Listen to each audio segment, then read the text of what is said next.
Through a wall of incandescent flame they flew, burning through the atmosphere in a fireball that to observers on the ground seemed to be the finger of their god, coming to pass judgment on the traitors down below.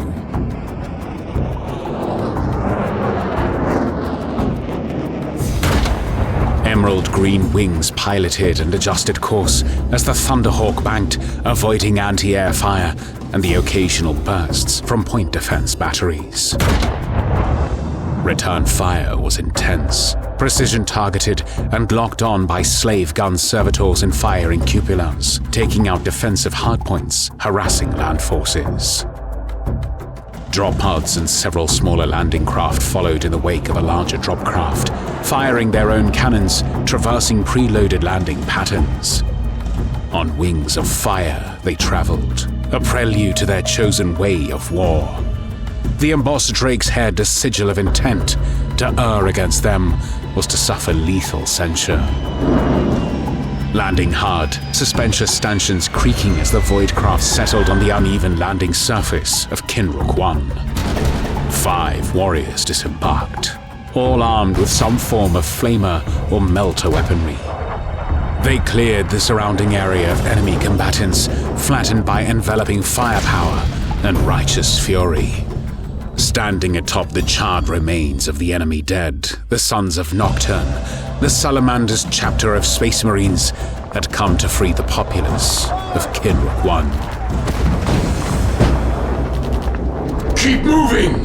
Captain Lockern of the Salamanders' 3rd Company bellowed with maximum gain from his augmented Vox grill. The enemy had been quick to rout. Against the civilian populace, they were baleful and eager to kill. Yet they were base humans, and to face the Adeptus Astartes was to suffer true, transhuman dread. A few lost control of their bowels, others fled under the onslaught, but none could stand against the might of the Angels of Death. The System Star, a monster of nuclear might, was cresting over the horizon.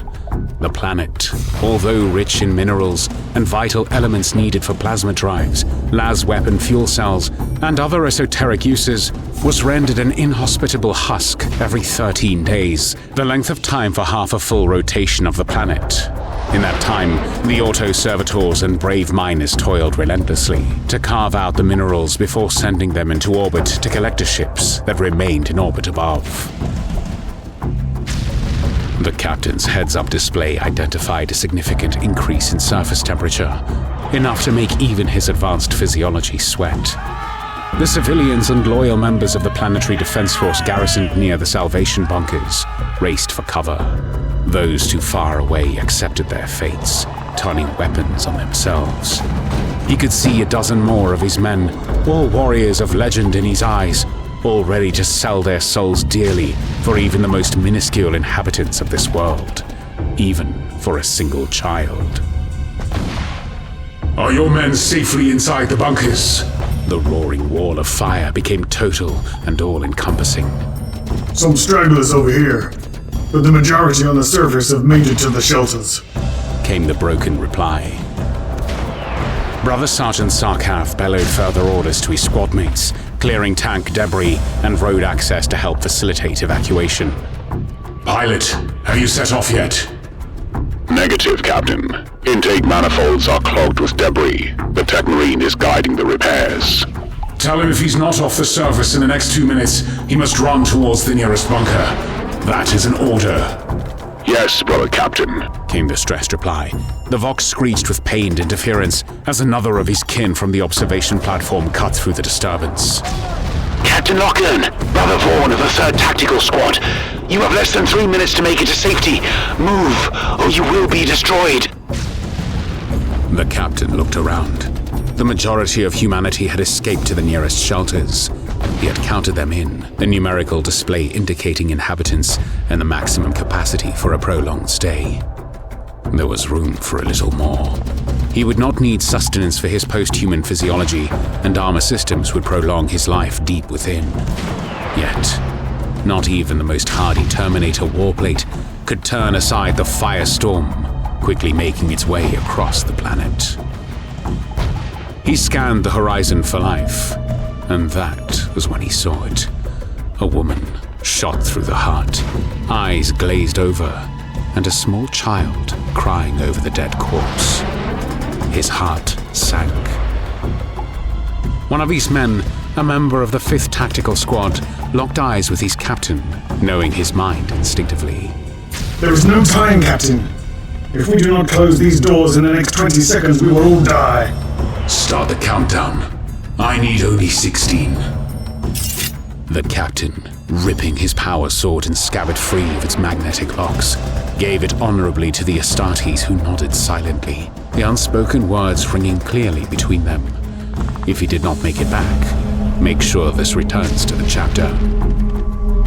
With a sudden burst of speed, the captain began to run. 12 seconds. The young child, no more than 5 years old, cried dirty tears of loss. His father had died in the first enemy contact, while his mother desperately ran between cover.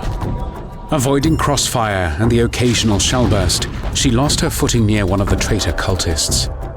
She became showered in gore as the foe exploded, a well-placed bolt round to the center mass, making a meaty mess of the traitor.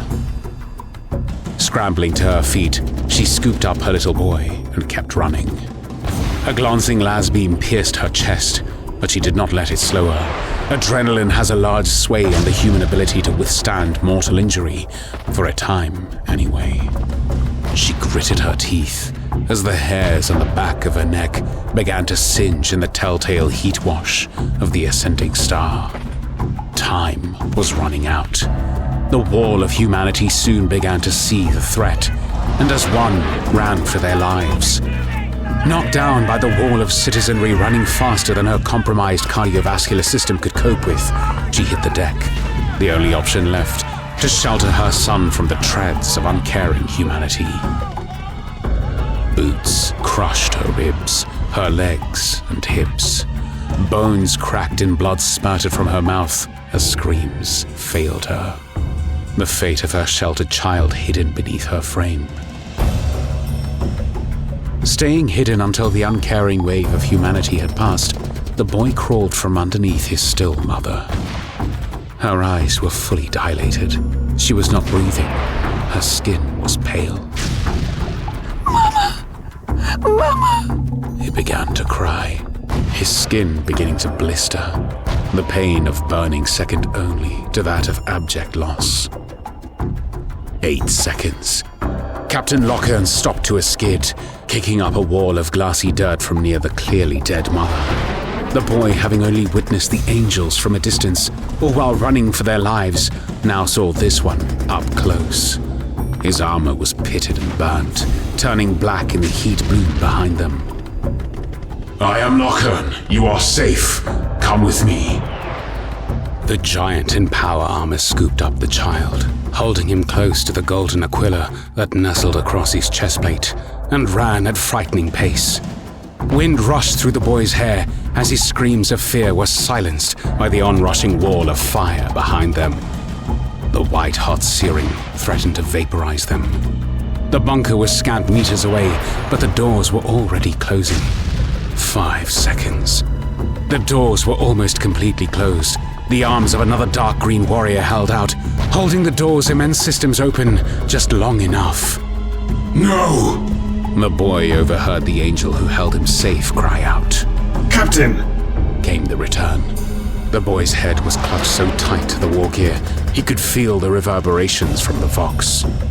The captain looked down at the boy, whose teary eyes locked with the ruby lenses of his power helm. You have one order: to live. The captain built up to a faster sprint, shouldering the door as he handed the child over to his brother in arms, as the door slammed, closed, interlock seizing shut. Captain. Yes, brother. It was an honor serving with you. Take the boy to Nocturne. He will be of purpose. He heard the child's cries and asking the name of the angel that saved him. As the captain was wordlessly ensconced in nuclear fury, the last vestiges of his hearing perceived the failing Vox reply with melancholic reverence. Lockern. His name was Captain Lockern. The young aspirant, having passed the trials, stood for his acceptance into the chapter. He would have to give a name. The rest of his cohort had difficulty choosing one. Some selected family titles or known heroes of ages past, so many of their former kin to choose from. The aspirant had already chosen.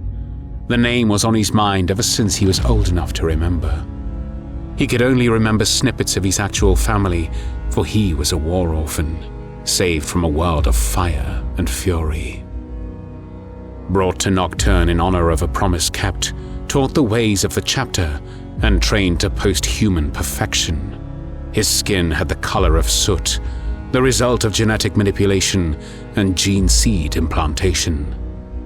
The sclera of his eyes were blood red, while the ice blue of his iris had remained, a unique quirk even within the Salamanders chapter.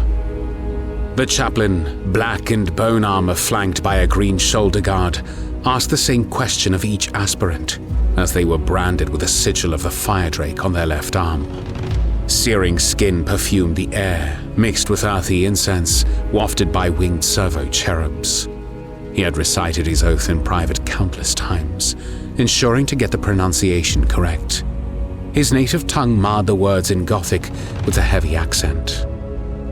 The chaplain, once a mountain of a man, now only a few feet taller than his own post-human frame, asked the young warrior the question he had waited a lifetime to answer. What name will you take? The name of a hero of the chapter. The name of my savior, Brother Lockern.